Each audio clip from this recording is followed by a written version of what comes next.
Coming at me, yo. It was coming at me, yo. You attacked the shit out of him. The guy was coming at me crazy. What? Wait, I was taking a picture right now. I don't matter.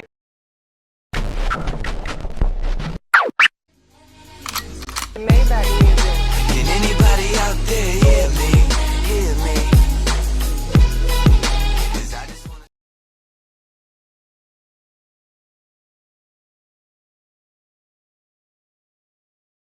On this team, we fight for that itch.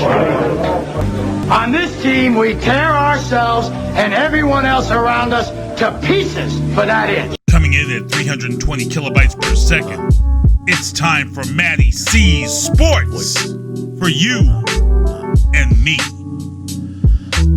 What the fuck is up? They ain't touching me for nothing. Gang shit is not my business. I ain't not the one to fuck with.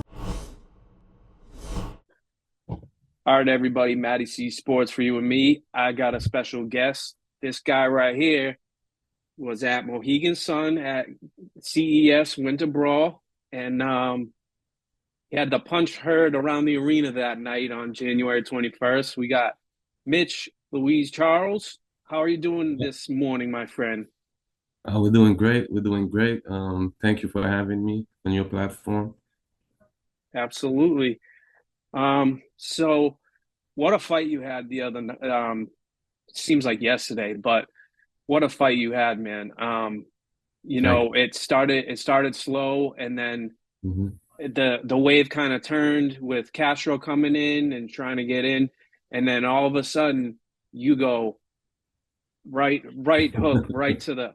I was like, God damn, like I was on the right, well, where you were standing talking with me that night. Yeah, I was right about there, and I was like, like what has just happened? And he was Castro was a highly sought after.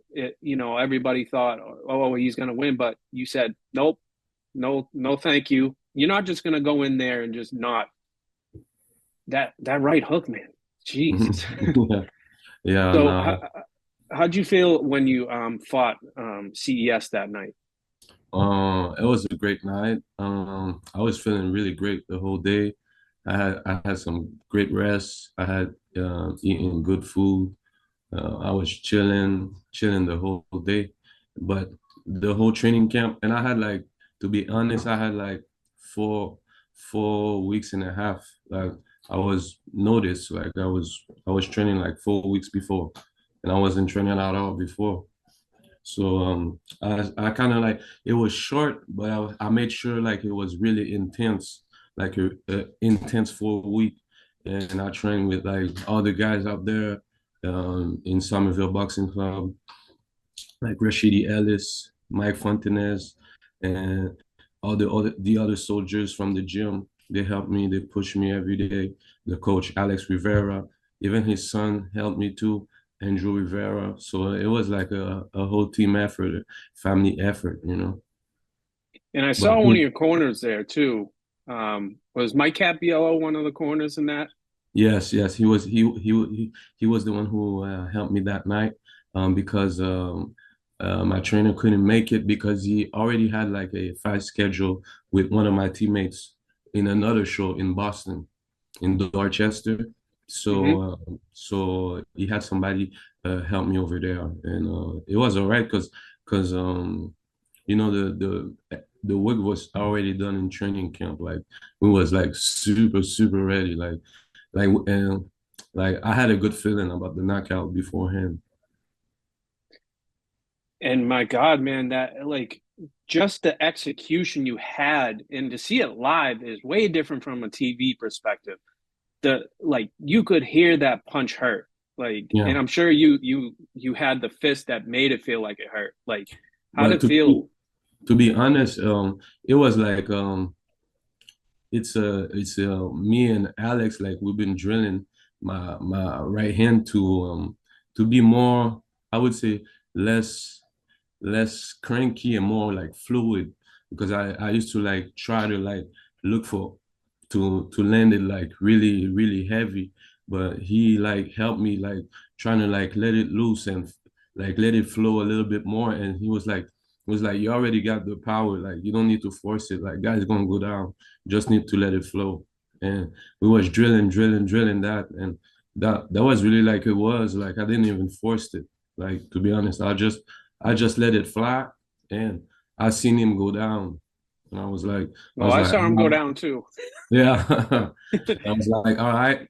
Then I looked at him. I thought he was gonna wake up, like stand up from that. But like after when someone go down after like the count like goes to like 3 to 3 4, you pretty much know if the guy's gonna get up or not. So at like 3 4, I kind of knew. That's when I started running even before like the ref really like threw his hands in the air and stopped it. Well, I have to say, and I was impressed on how the execution worked, and it sounded to me like you just told me like your plan was well executed and a lot of determination in a 4 week period, Yeah, which is a lot. 4 weeks is a lot. Some yeah. guys train months to be ready, and you put on the burner, and then I'm sure you were gassed after that fight. You must have been tired after that whole grueling month, and then Not fighting. yeah, but yeah, the training camp, yeah, not the fight, but the training camp, yeah, like yeah, I was running like sometime twice a day, going to the gym every day, you know what I mean, going to the fitness gym as well, once every night. Like it was a like a grueling training camp, but that's how I like to be. That's how I like to be ready. I feel like whenever I'm ready, I don't feel like ain't nobody that can really beat me, really. And now you improved to 7-3-2. Um, Pretty very good record. And Like, have you been invited back to CES, or um are you I know you said you were looking after opponents and you're already in line. Was there any that in particular like you were really interested in? no, the only thing I'm interested in is like going to get like a world championship belt. That was my only dream since I was young. That's the only thing I'm looking. Anybody that's gonna get in the way, they're gonna get it too, So that's how it is. But So as what far as like going back to CES, they said they'd like me to fight again, but right now I'm with Boston Boxing Promotion, so they will have to deal with them to get some happen. Excellent, man, excellent. And so how long has it been with you in boxing? Like how long have you been fighting for? Well, I've been fighting my whole life. Pretty much, I don't even remember when I wasn't like doing martial arts or boxing. I started doing like martial arts when I was like 3 4. Because my dad used to be like he was like a MMA fighter, and he did like pretty much every martial art like in the world pretty much, and he was heavy into that, and he had his own gym, so I always wanted to like do what he did, and everything followed from there. So is boxing pretty much your love right now? Like that you eat, sleep, Yeah. bleed for this sport? Yes, yes. It didn't take too long for me to only focus on boxing. Like pretty much I was doing martial arts until up to like 9 years old, 8, 9. Then when I saw Floyd Mayweather fighting Arturo Gatti, then I was like, damn, I was like that's how I want to fight like that. And that's when I only focused with boxing. Well, that's the thing too, is like, I've had a love for boxing, but a lot more now that I'm educated on the sport more and love it more. Like, everybody can say the Tyson days, but that was my time of when I was watching, like Hmm. around his Hmm. comeback era. Hmm. And, Okay.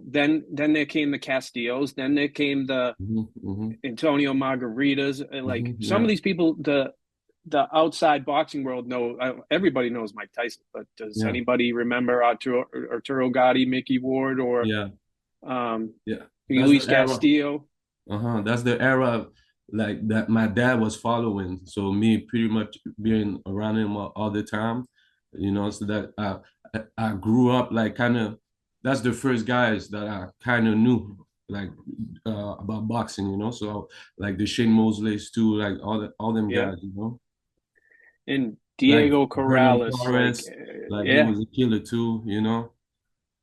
Yeah, and that's the greatest thing is boxing, like, everybody says the UFC has changed. No, people need to understand that boxing has been around since Yeah, forever. And yeah. it's one of the most It, exciting sports to watch. yeah, it's not gonna go away. It can sometime, yeah, it's gonna slow down. I don't know nothing that never slows down at some point, but it's always gonna stay around and always gonna go bigger at some point because it's like it's too legendary of a sport. You know what I mean? Some sports are just never gonna go away.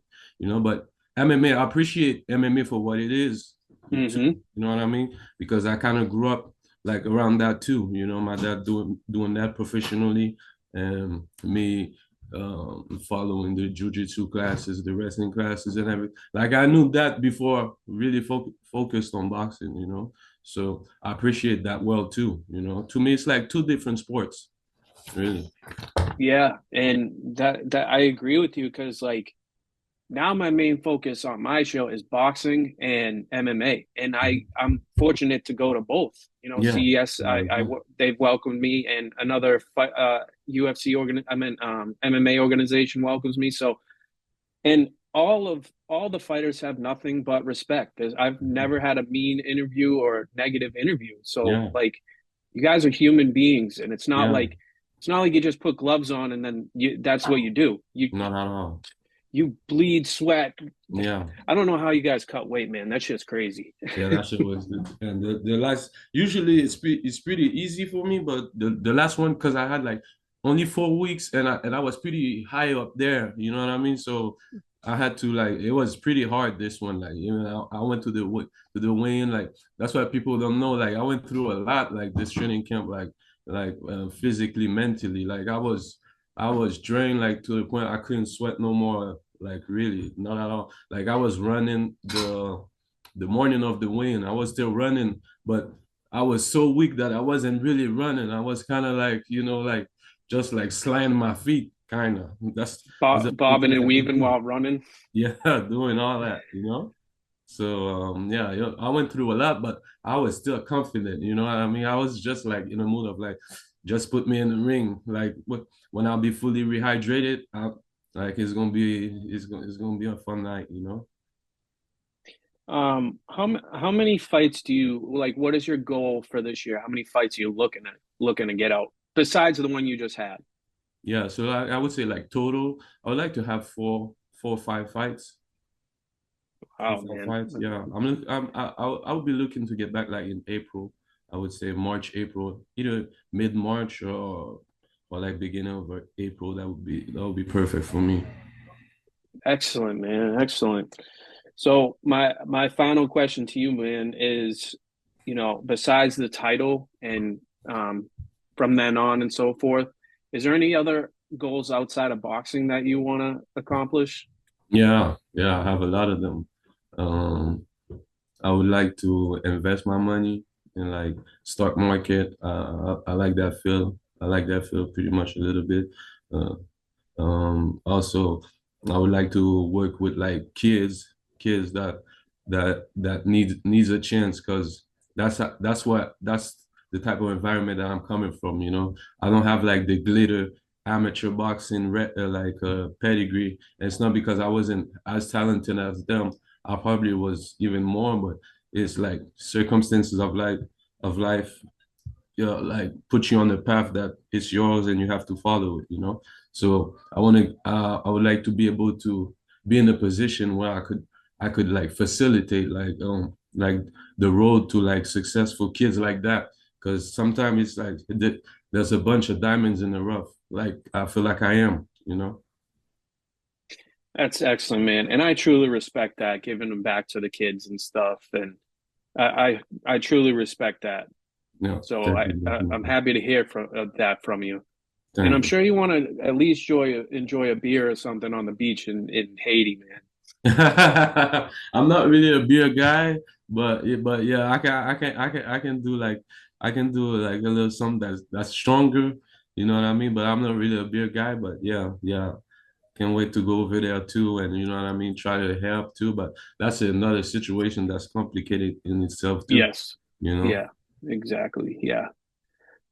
So I appreciate you being on the show, Mitch, and Thank you for having me, man. I can't wait to see everything with your career. Hmm. Where can everybody follow you, man? Yeah, everybody can follow me on Instagram at like Mitch Louis Charles, all together, no space, no none, just Mitch Louis Charles, and Louis like Louis Vuitton, Charles. Everybody knows how it's written. So yeah, pretty much, and yeah, and so maybe the name I would like to fight that's in Massachusetts. I got some names. Maybe one. I want to fight Frank the Tank. You know, they say he's like Ooh, an undefeated guy, solid guy, but I know what I can do. Let him know that like are you I'm sure looking anybody for him. else? I'm looking for him. Are you sure anybody else? Uh, I got a couple other guys, but they was offered to me, and they didn't took the fight. So there's a lot of guys that don't take the fights against me. So Got you, man. Frank the Tank from my hometown. hmm let him know I'm looking for him. Don't know him personally, but I'm sure you can send the message, man. Yeah. But again, Mitch, thank you for coming on the show. Everybody, Mitch Luis, he is the man. Mitch Luis Charles, please follow him. This guy's career is going to blast off, even though it already has. Blasted a right hand into Mr. Castro's face.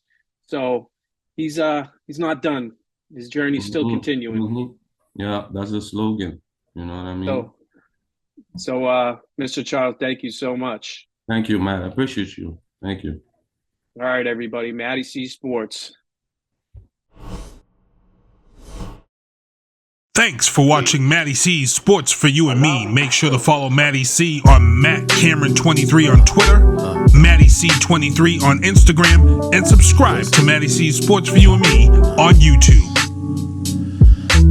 What the fuck is up? They ain't touching me for nothing. Gang shit is not my business. I ain't not the one to fuck with. I bring the flow with lyrical stamina, rapping a million miles. One point I'm an animal, then I'm a cannibal, taking my pick and I pounce. Bold and serious, cold amphibious track murderer. A cup I need by no one, so I got my back. Vertebra, the heat is up, extinguisher. I got the track burning up. Don't think to touch 6 feet's enough to get the match to combust. Diamond, strike it, ignite on any gift and surface solid. Callous symbols that come.